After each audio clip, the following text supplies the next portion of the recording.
Last class में मैं आपको डाइबोरेन के बारे में बता रहा था, ठीक है। तो उसमें डाइबोरेन,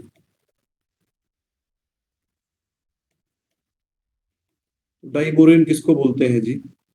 डाइबोरेन बोलते हैं B2H6 को, ठीक है। फिर मैंने आपको इसके मेथड ऑफ प्रिपरेशन बताए थे, और जो एक सबसे इंपॉर्टेंट रिएक्शन मैंने इसका बताया था आपको, जिसमें बोराजीन बनती है, ये इनऑर्गेनिक बेंजीन बनती है, वो फिर से बता देता हूँ, ठीक है। रिएक्शन को देखेंगे,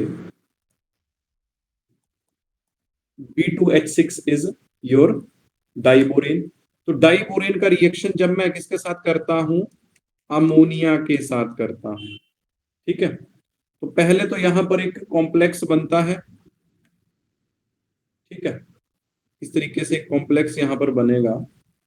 ये कॉम्प्लेक्स आपको याद नहीं रखना है, बट मैं फिर भी आपको बता रहा हूं कि ऐसे यहां पर एक कॉम्प्लेक्स बनता है इनिशियली।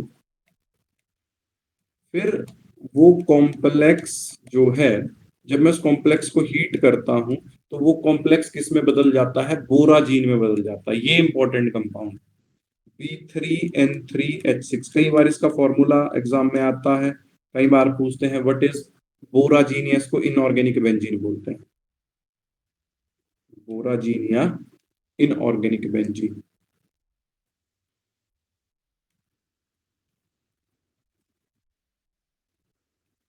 ठीक है बात। तो इस तरीके से कंपाउंड बनता है। तो ध्यान रखना, जब भी क्या होता है, मैं डाइबोरेन को अमोनिया के साथ रिएक्ट करवाता हूं तो बोराजीन बनता है, ठीक है। अब इसको बोराजीन क्यों बोलते हैं, because it has similar structure as that of benzene, ठीक है। अब देखो, अगर बेंजीन को मैं ध्यान से देखता हूं तो बेंजीन इस तरीके से होता है। अगर आपने बेंजीन का स्ट्रक्चर आपको याद होगा, तो बेंजीन कुछ इस तरीके से होता है,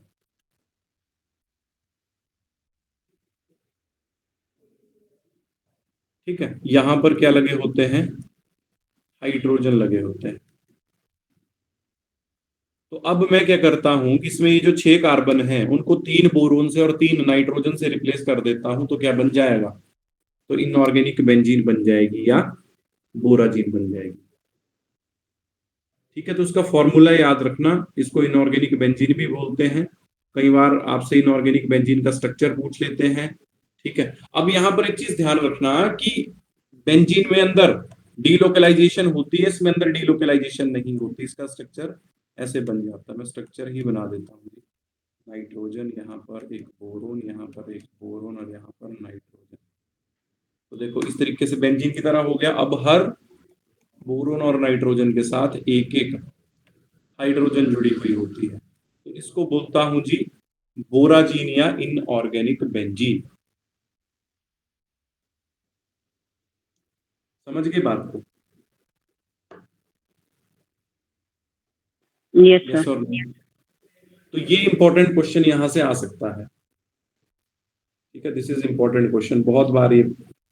अब देखो, मैं अगर आपसे डाइबोरेन के स्ट्रक्चर की बात करता हूं, तो जो इसका स्ट्रक्चर होता है वो कैसा स्ट्रक्चर होता है, नॉन प्लेनर स्ट्रक्चर होता है। इसका स्ट्रक्चर भी देख लेते हैं B2H6 का। तो B2H6 का स्ट्रक्चर इस तरीके से होता है, देखो, एक बोरोन, ये दूसरी बोरोन, ठीक है। दो दो हाइड्रोजन इनके साथ मैंने इस तरीके से जोड़ दिए, और जो एक हाइड्रोजन, 2 हाइड्रोजन और बचे, वो एक बनाना बॉन्ड बनाते हैं इस तरीके से, ब्रिज की तरह दोनों बोरोन के बीच में, ठीक है। तो ये होता है डाइबोरेन का स्ट्रक्चर, ठीक है। अब ये जो बॉन्ड बने ना, जो ब्रिज की तरह बॉन्ड बने, इनको बोलता हूं बनाना बॉन्ड्स, ठीक है, जो दो बोरोन को जोड़ते हैं आपस में। अब इसमें बोरोन की हाइब्रिडाइजेशन sp3 होती है, ये भी बात याद रखेंगे, क्योंकि कई बार आपसे ये क्वेश्चन भी पूछा जा सकता है कि डाइबोरेन में बोरोन की हाइब्रिडाइजेशन क्या होती है। तो आंसर इज sp3, ठीक है। तो ये बोरोन फैमिली के बारे में सारी चीजें मैंने डिस्कस कर दी। अब हम इसमें नेक्स्ट फैमिली डिस्कस करते हैं, दैट इज कार्बन फैमिली, ठीक है। सो नेक्स्ट हमारा टॉपिक रहेगा, देखो ऐसे हमें एक एक फैमिली डिस्कस करनी पड़ेगी। तो ग्रुप 14 is carbon family.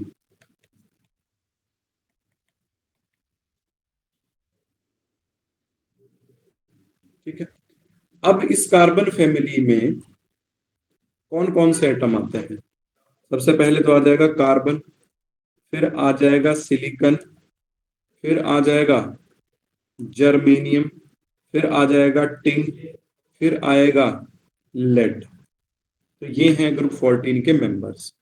अब अगर एटॉमिक नंबर की बात करता हूं, तो कार्बन का एटॉमिक नंबर कितना होता है? 6। सिलिकॉन का एटॉमिक नंबर कितना होता है? 14।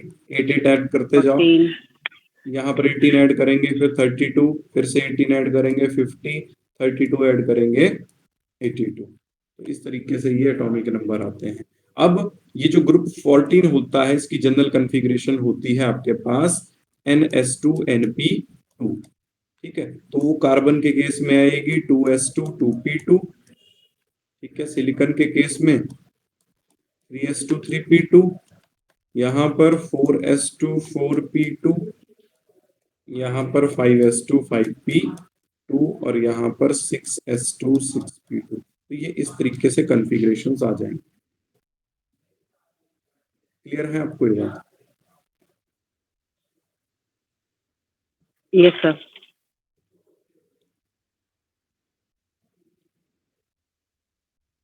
अब देखो, अगर मैं इस ग्रुप के एलिमेंट्स की बात करता हूं, तो जैसे कार्बन है, सिलिकॉन है, टिन है, लेड है। ठीक है, ये वेल नोन एलिमेंट हैं ग्रुप 14 के। जबकि जो जर्मेनियम है, तो वो ट्रेसर अमाउंट में ही एग्जिस्ट करता है। ठीक है, और एक बात और याद रखना, silicon is the second most abundant element in the earth crust after your oxygen, है ना?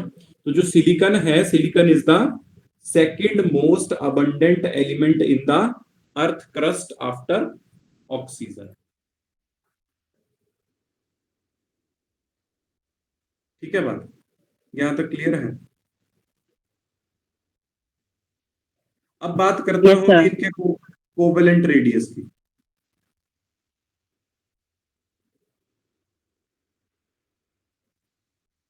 कोवेलेंट रेडियस की बात करता हूं, तो कोवेलेंट रेडियस में वही ऑर्डर रहेगा। तो देखो, जो कोवेलेंट रेडियस होगा या कोवेलेंट रेडियाई होगा, it will increase down the group. Down the group क्यों इंक्रीज करेगा? Why covalent radius increases down the group?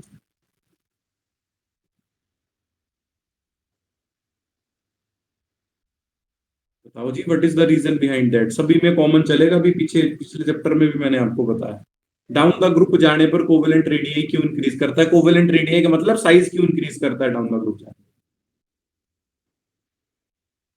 Atomic number increase करेगा। एटॉमिक नंबर इंक्रीज करेगा। एटॉमिक नंबर इंक्रीज करने से क्या होगा? Number of shells increase number shell increase करेंगे। हाँ, नंबर ऑफ शेल इंक्रीज करेंगे तो साइज बढ़ जाएगा, तो इसलिए कोवेलेंट रेडियाई भी बढ़ जाएगा। बट अगर ग्रुप 13 के कंपैरिजन में ग्रुप 14 की बात करूंगा, तो किसका साइज बड़ा होगा, ग्रुप 14 का कि 13 का?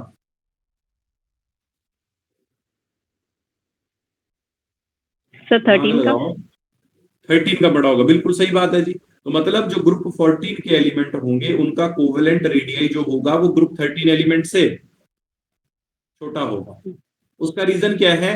क्योंकि आपको पता है, पीरियोडिक टेबल में जब आप लेफ्ट टू राइट चलते हो, तो साइज डिक्रीज करता है। क्लियर है ये बात? Yes sir. ओके, तो कोवेलेंट रेडियाई में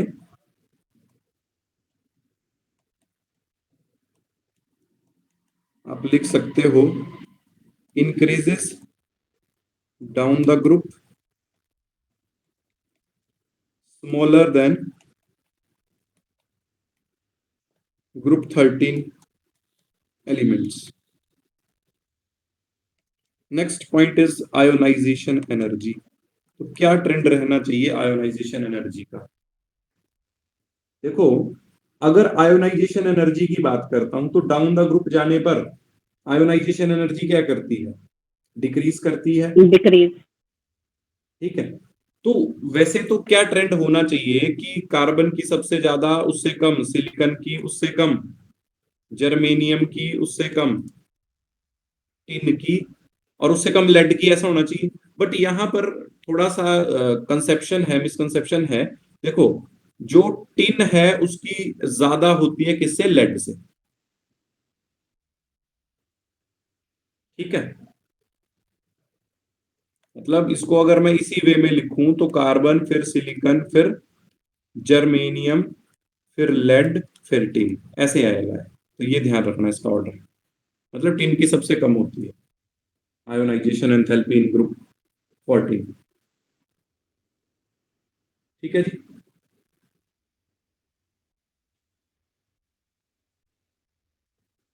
अब मैं आपसे पूछता हूं कि ग्रुप 13 और ग्रुप 14 में कंपैरिजन करवाओ कि किसकी किस में आयोनाइजेशन एनर्जी ज्यादा होगी। बताओ जी। मान लिया कि मेरे को ग्रुप 14 का एलिमेंट दिया गया है, उससे मुझे एक इलेक्ट्रॉन विड्रॉ करना है, और एक ग्रुप 13 का एलिमेंट दिया गया है, उससे मुझे एक इलेक्ट्रॉन विड्रॉ करना है। बताओ कहां से एनर्जी ज्यादा लगेगी? सर ग्रुप 14 में ज्यादा एनर्जी लगी चाहिए होगी। बिल्कुल सही बात है जी। तो देखो, जो फर्स्ट आयोनाइजेशन एंथैल्पी है, फर्स्ट आयोनाइजेशन एंथैल्पी का मतलब कि एक इलेक्ट्रॉन निकालने के लिए जितनी एनर्जी लग रही है उसको फर्स्ट आयोनाइजेशन एंथैल्पी बोलता हूं, या फर्स्ट आयोनाइजेशन एनर्जी बोलता हूं। तो first ionization enthalpy group 14 element की ज्यादा होगी ग्रुप 13 एलिमेंट से। ठीक है, ऐसा क्यों होगा? This is because of their greater nuclear charge. देखो, लेफ्ट से राइट जाने पर साइज छोटा होता है, ये बात आपको पता है। तो जब साइज छोटा होगा तो न्यूक्लियर चार्ज, अब मान लिया कि आप एक चीज समझो कि जैसे मान लिया 20 बाय 20 का हॉल है। ठीक है, उसमें मैं 10 वॉट का बल्ब लगा रहा हूं और 20 वॉट का बल्ब लगा रहा हूं, तो लाइट किस में ज्यादा पड़ेगी? 20 वॉट वाले में। मतलब 20 वॉट वाला उस हॉल में ज्यादा लाइट करेगा एज कंपेरिजन टू 10 वॉट। तो सिमिलरली यहां पर ऐसा है कि जो 14th ग्रुप है उसका साइज छोटा होने की वजह से उसका न्यूक्लियर चार्ज ज्यादा हो गया। ठीक है, न्यूक्लियर चार्ज ज्यादा होने का मतलब यह है कि वो अपने आउटर मोस्ट शेल के इलेक्ट्रॉन्स को अच्छे से होल्ड होल्ड करके रख। करके रखेगा। होल्ड करके रखेगा तो उनको निकालने के लिए जो अमाउंट ऑफ एनर्जी रिक्वायर्ड होगा दैट इज मोर। ठीक है, तो ये ध्यान रख लेना बात। आयोनाइजेशन एनर्जी इसकी ज्यादा होगी, ग्रुप 14 की ज्यादा होगी ग्रुप 13 एलिमेंट से। रीजन क्या है? क्योंकि 14 में मेरे को क्या देखने को मिलता है? Higher nuclear charge and small size. Next factor है electronegativity. Next factor is electronegativity. तो इलेक्ट्रोनेगेटिविटी का क्या ट्रेंड होना चाहिए? अब देखो, स्मॉल साइज होने की वजह से जो इस ग्रुप के एलिमेंट हैं that are slightly more electronegative than group 13 element. और आपको बहुत अच्छे से पता है the electronegativity decreases down the group. समझ गए बात को?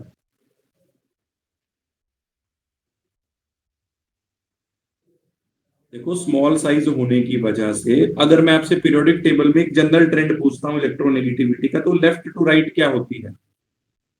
Electronegativity increases, top to bottom electronegativity decreases. तो अगर ग्रुप 13 के कंपैरिजन में इनकी बात करूंगा तो group 14 elements are more electronegative than group 13 elements, क्योंकि लेफ्ट से राइट इलेक्ट्रोनेगेटिविटी इंक्रीज होती है और डाउन द ग्रुप वो डिक्रीज होती है। समझ गई इतनी बात है? तो इलेक्ट्रोनेगेटिविटी में इसमें कुछ खास नहीं है बताने को। नेक्स्ट बात करता हूं फिजिकल प्रॉपर्टीज। नेक्स्ट बात करता हूं फिजिकल प्रॉपर्टीज।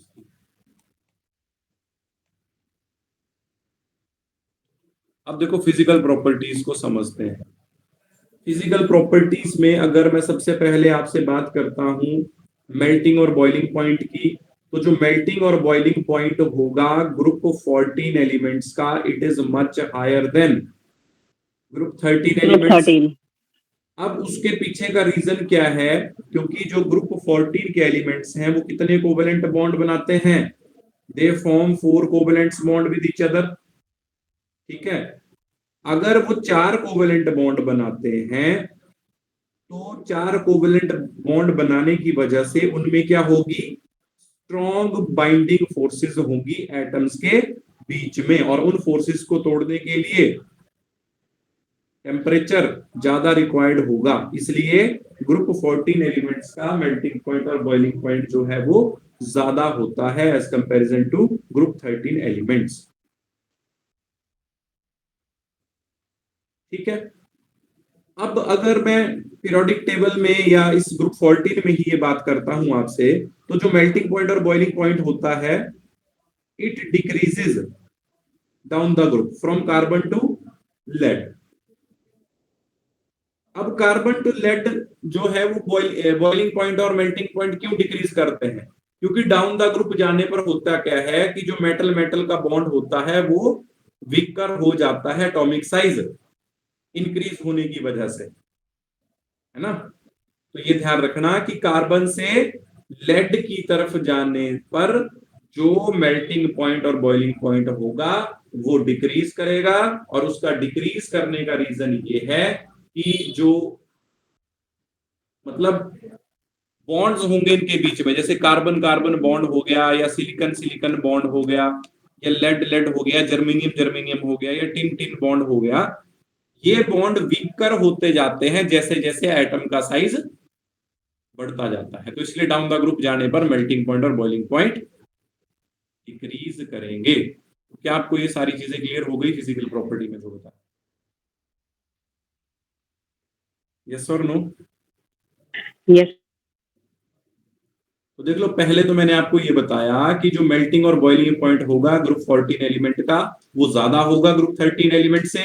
उसके पीछे का रीजन ये है क्योंकि ग्रुप 14 एलिमेंट 4 कोवेलेंट बॉन्ड बनाता है, और 4 कोवेलेंट बॉन्ड जब बनेंगे तो एटम्स के बीच में बाइंडिंग फोर्सेस स्ट्रॉन्ग होंगी, इसलिए मेल्टिंग पॉइंट और बॉइलिंग पॉइंट ग्रुप 14 एलिमेंट का ज्यादा होगा ग्रुप 13 एलिमेंट से। दूसरा पॉइंट, अगर सेम ग्रुप में ही बात करता हूं तो डाउन द ग्रुप जाने पर मेल्टिंग पॉइंट और बॉइलिंग पॉइंट क्या करता है? डिक्रीज करता है।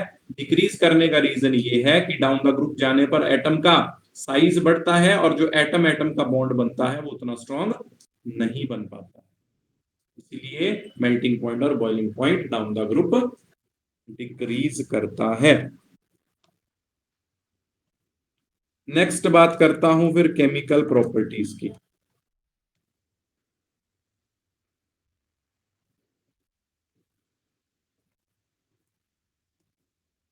तो अगर केमिकल प्रॉपर्टीज की बात करता हूं तो केमिकल प्रॉपर्टीज में यहां पर सबसे पहले आता है ऑक्सीडेशन स्टेट। तो आपके हिसाब से जो ग्रुप 14 के एलिमेंट है वो कौन कौन से ऑक्सीडेशन स्टेट शो करेंगे? बताओ जी, शाबाश।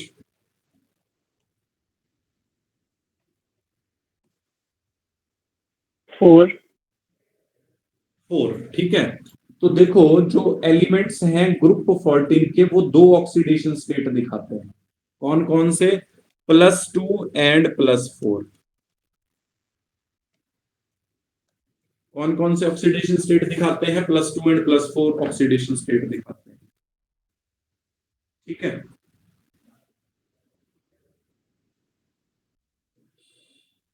अब इसमें +2 +4 कौन कौन से दिखाते हैं और +4 कौन दिखाता है, तो वो मैं आपको बात बताता हूं।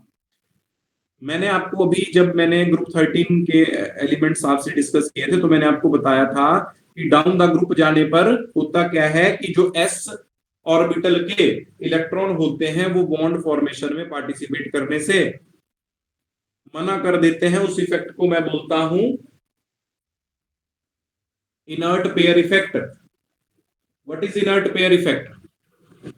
Inert pair effect is the reluctance of valence s electron pair to take part in bond formation.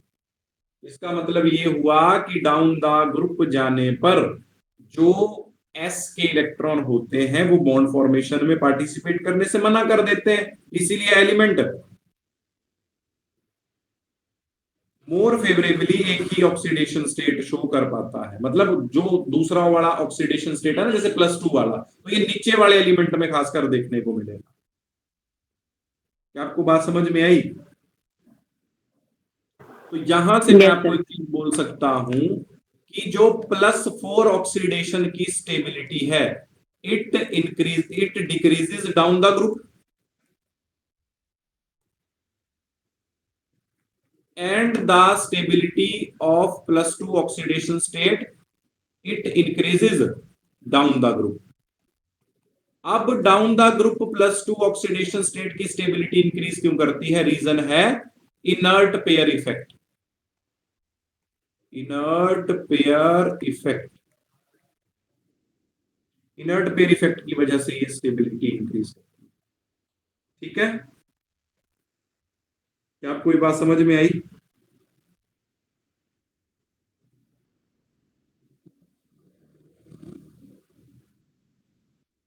तो देखो जो 3 एलिमेंट है यहां पर, जर्मेनियम, टिन और लेड, जर्मेनियम, टिन और लेड, ये +2 +4 दोनों दिखाते हैं। ये +2 +4 ऑक्सीडेशन स्टेट दोनों दिखाते हैं, बट इनमें स्टेबल कौन होता है वो अब हम समझते हैं। ठीक है, तो पहले मैं देखो इनको +2 में लिख देता हूं। देखो जर्मेनियम 2+, टिन 2+, लेड 2+। हिंट देखो आपके सामने लिखा है यहीं पर, आप मुझे आंसर दे सकते हो अगर आपने मेरी बात को ध्यान से सुना है। बताओ कौन ज्यादा स्टेबल होगा? इसमें भी ट्रेंड बताओ और इसमें भी ट्रेंड बताओ। तो देखो +2 ऑक्सीडेशन स्टेट की stability down the group increase करती है, तो डाउन द ग्रुप सबसे लास्ट मेंबर कौन सा है? लेड। तो मतलब जो +2 ऑक्सीडेशन स्टेट है वो लेड में सबसे ज्यादा स्टेबल, फिर उससे कम टिन में, उससे कम जर्मेनियम में। क्या आपको ये ट्रेंड समझ में आया? Yes. और +4 डाउन द ग्रुप डिक्रीज कर रहा है, तो मतलब वो जर्मेनियम में सबसे ज्यादा स्टेबल होगा +4, फिर टिन में और फिर लेड में। क्या आपको ये बात समझ में आई है या नहीं? Yes.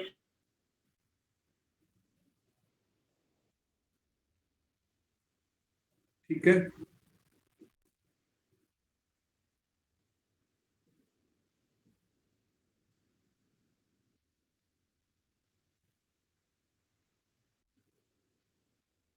ओके। तो केमिकल प्रॉपर्टी में सबसे पहले मैंने आपको ऑक्सीडेशन स्टेट के बारे में बता दिया जी। ठीक है, क्या आपको ये बात समझ में आई? Yes, sir. Okay, next point है हमारे पास यहां पर, रिएक्शन टुवर्ड्स ऑक्सीजन।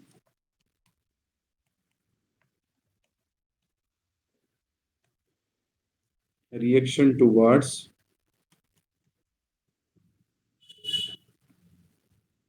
ऑक्सीजन।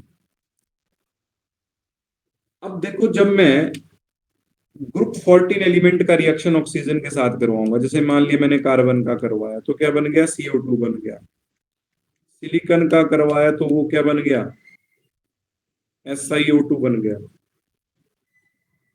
ठीक है, अब ये एलिमेंट क्या करते हैं, कुछ एलिमेंट इनमें से मोनोऑक्साइड भी बना देते हैं, है ना? जैसे कार्बन भी मोनोऑक्साइड बनाता है। कार्बन का मोनोऑक्साइड क्या बनता है बताओ? What is the monoxide of carbon? Carbon monoxide CO। उसी तरीके से सिलिकॉन का क्या बनेगा? SiO। उसी तरीके से जर्मेनियम का बनेगा GeO। ठीक है, ये 3 मोनोऑक्साइड वैसे नोन होते हैं, these are known monoxide, but इसमें से जो सिलिकॉन ऑक्साइड होता है, सिलिकॉन मोनोऑक्साइड जो होता है, इट इज अनस्टेबल, ये स्टेबल नहीं होता। ठीक है, तो एक बात का यहां पर ध्यान रखना कि जो ऑक्साइड्स होंगे हायर ऑक्सीडेशन स्टेट में इन एलिमेंट्स के, वो जनरली क्या होते हैं? ज्यादा एसिडिक होते हैं as comparison to oxide in their lower oxidation state. क्या आपको बात समझ में आई है?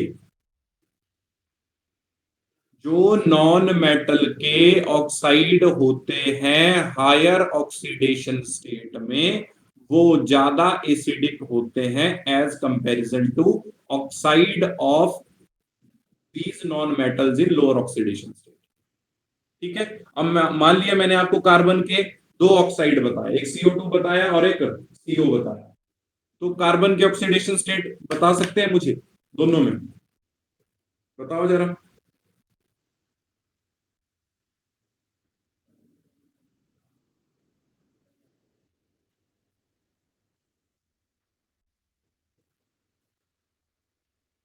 कार्बन की क्या ऑक्सीडेशन स्टेट है? CO2 में कार्बन की ऑक्सीडेशन स्टेट बताओ और CO में भी कार्बन की ऑक्सीडेशन स्टेट बताओ जल्दी से।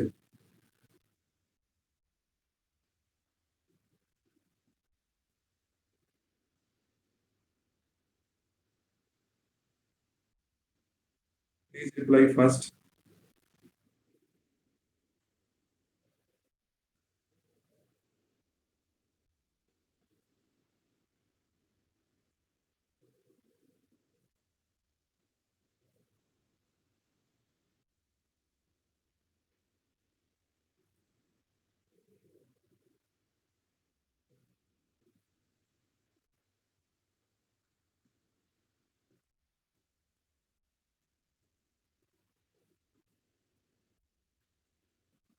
बताओ जी, कोई आंसर ही नहीं दे रहा है।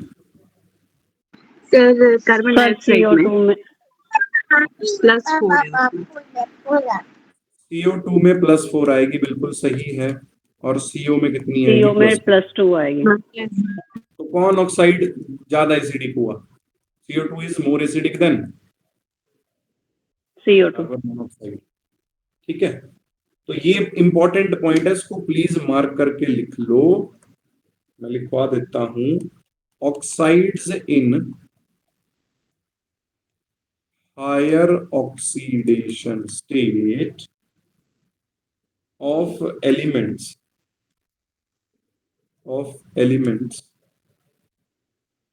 are more acidic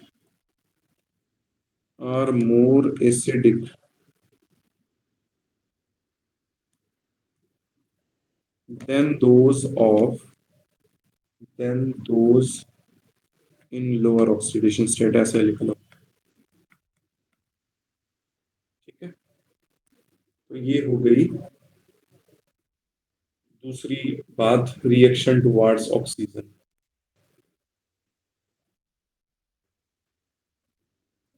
अब नेक्स्ट करता हूं आपके साथ बात रिएक्शन विद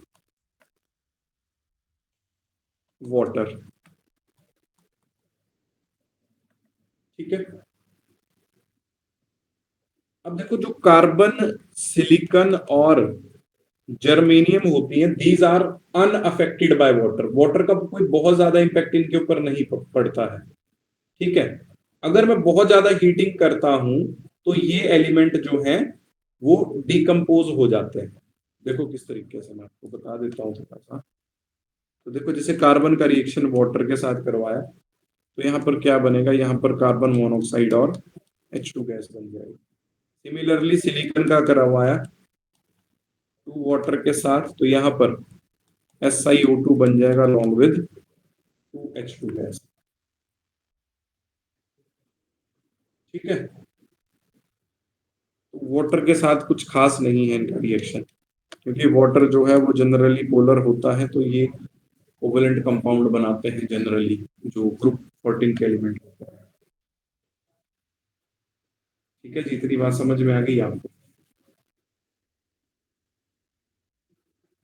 अब देखो, हमने अभी तक एक चीज देखी थी, जैसे मैंने आपको एस ब्लॉक भी करवाया था, तो हमने वहां पर भी एक चीज ऑब्जर्व की, जो हर ग्रुप का फर्स्ट मेंबर होता है उसका बिहेवियर दूसरे एलिमेंट से समवट डिफरेंट होता है। तो यहां पर भी कुछ ऐसा ही है। तो हम बात करेंगे एनोमेलस बिहेवियर ऑफ कार्बन। अब कार्बन औरों से क्यों अलग है, जो उसके रेस्ट ऑफ द मेंबर है इसके ग्रुप के? तो देखो पहला रीजन तो आ गया कि कार्बन जो होता है उसका सबसे छोटा साइज होता है अपने ग्रुप में, है ना। तो पहला रीजन आ गया, इट्स स्मॉल साइज। ठीक है। दूसरा रीजन आ गया, इट्स हाई इलेक्ट्रोनेगेटिविटी। अगर मैं कार्बन वाले ग्रुप में बात करता हूं तो उसकी इलेक्ट्रोनेगेटिविटी सबसे ज्यादा है। अब आपने एक प्रॉपर्टी सुनी होगी कार्बन की, उसको क्या बोलता हूं, कैटिनेशन। सुनी है ना, जिसमें कार्बन जो होता है वो अपने मतलब कार्बन कार्बन के बीच में ही बॉन्ड फॉर्मेशन हो जाती है। ठीक है। Self linking property of carbon is known as catenation. तो ये कैटिनेशन भी दिखाता है। ठीक है। हमने देखा कि इसकी हाई आयोनाइजेशन एनर्जी है बाकी एलिमेंट्स के कंपैरिजन में। नेक्स्ट पॉइंट, इसमें डी ऑर्बिटल नहीं है क्योंकि ये सेकंड पीरियड का मेंबर है, एब्सेंस ऑफ डी ऑर्बिटल। तो ये कुछ पॉइंट्स मैंने आपको बताए जो कार्बन को औरों से अलग करते हैं। ठीक है। कुछ और पॉइंट भी आपको उसमें मैं ऐड करके बताता हूं। देखो जो मेल्टिंग पॉइंट और बॉइलिंग पॉइंट है, या आयोनाइजेशन एनर्जी है, या इलेक्ट्रोनेगेटिविटी है कार्बन की, वो rest of the member of the family से क्या है, ज्यादा है। क्या बात कही मैंने आपसे, electronegativity, ionisation energy, melting point and boiling point carbon का अपनी फैमिली में रेस्ट ऑफ द मेंबर से ज्यादा है। ठीक है। अब जो कार्बन की फॉर्म होती है, एलोट्रॉपिक फॉर्म होती है डायमंड, उसमें जो कार्बन है it is one of the hardest element known. ठीक है। And it has maximum tendency to show catenation as comparison to other members of the family. क्या आपको ये बात समझ में आई? अब जो कार्बन होता है, carbon has high tendency to form multiple bonds, p pi bonding बोलते हैं जिसको।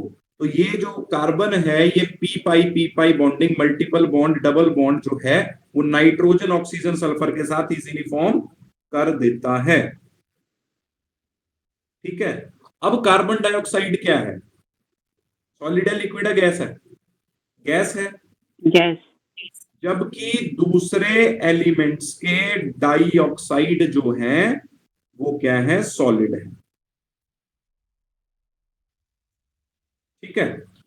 नेक्स्ट इंपॉर्टेंट पॉइंट, जो कार्बन है, कार्बन मैक्सिमम कितनी कोवेलेंसी शो कर सकता है, कितने बॉन्ड कार्बन मैक्सिमम बना सकता है? 4। 4 से ज्यादा क्यों नहीं बना सकता? उसका रीजन है कि इसके पास डी ऑर्बिटल नहीं है। Due to absence of d orbital carbon can not extend its octet, so carbon shows maximum covalency of 4। जबकि जो ग्रुप के अदर एलिमेंट हैं वो अपनी कोवेलेंसी को 6 तक इंक्रीज कर सकते हैं। जैसे सिलिकॉन का कंपाउंड होता है SiCl6 2 नेगेटिव, तो यहां पर सिलिकॉन की कोवेलेंसी कितनी है, 6 है। ठीक है जी बात। तो क्या आपको यहां तक समझ में आया? Yes sir. यहां तक कोई डाउट? देखो ये बातें आपको बहुत ऐसे लग रही होंगी कि यार ये तो कहानी टाइप में है, बट मैं आपको ऑनेस्टली बात बताऊं कि इन्हीं बातों से क्वेश्चन बनते हैं।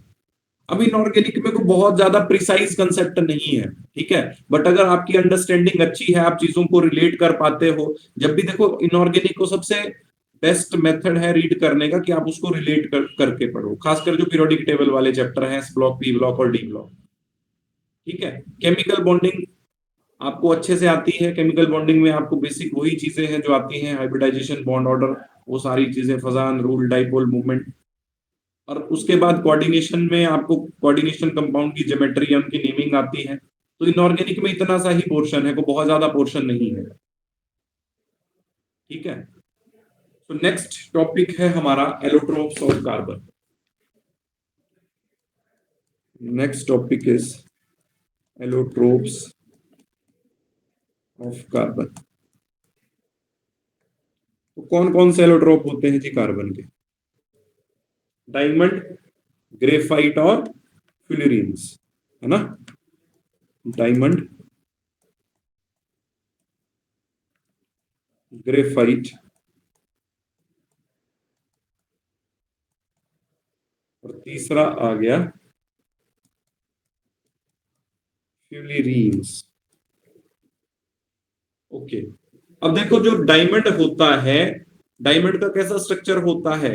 3 डायमेंशनल नेटवर्क स्ट्रक्चर होता है, पहला पॉइंट। दूसरा पॉइंट कि जो डायमंड होता है उसमें कार्बन जो होता है वो sp3 हाइब्रिडाइज्ड होता है, and diamond is the hardest substance known. ठीक है,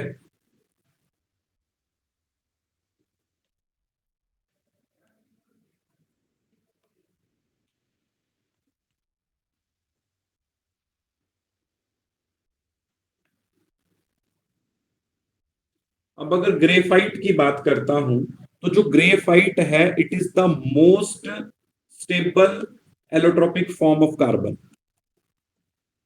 ठीक है, most stable allotropic form of carbon is graphite.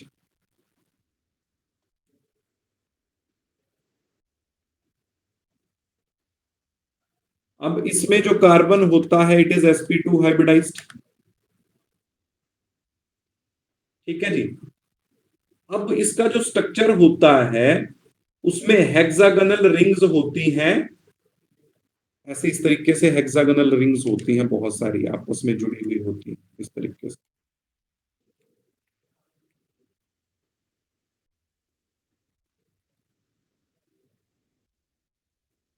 ठीक है, तो इस तरीके से इसका स्ट्रक्चर होता है, हेक्सागोनल शीट लाइक स्ट्रक्चर।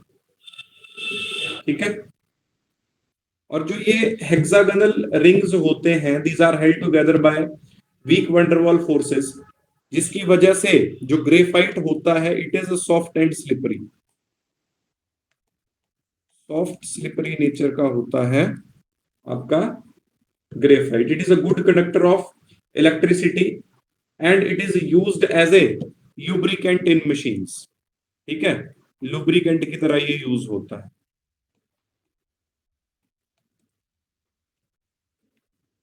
ठीक है, अब फ्यूलुरीन्स की बात करता हूं तो फ्यूलुरीन क्या है? It is the pure form of carbon, pure form of carbon. अब ये जो होती है इस जो फ्यूलुरीन्स होती है ये C60 फॉर्म में ज्यादा एग्जिस्ट करती है ना, जिसको मैं सॉकर बॉल बोलता हूं। जैसे फुटबॉल की बॉल होती है उस तरीके से इसका स्ट्रक्चर होता है इस फ्यूलुरीन्स का, है ना, सॉकर बॉल की जैसे। इसको बोलता हूं मैं buckminsterfullerene, buckminsterfullerene. It is the pure form of carbon, है ना। अब ये जो मैंने C60 आपके सामने एक फ्यूलुरीन लिखी, यहां से कई बार ये क्वेश्चन आया, प्लीज इस चीज को ध्यान रखना। इसमें 20 जो होती हैं वो 6 मेंबर्ड रिंग होती हैं, highly important point. C60 fluorines में 20 जो होती हैं वो 6 मेंबर्ड रिंग्स होती हैं, और 12 जो होती हैं वो 5 मेंबर्ड रिंग्स होती हैं।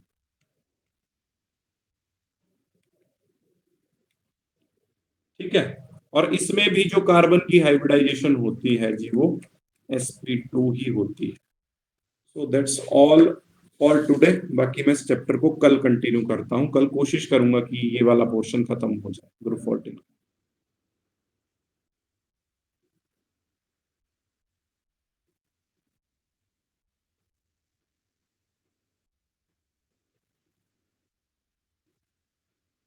क्लियर है जितना? यस और no? Yes, sir. So that's all for today, ji. Thank you.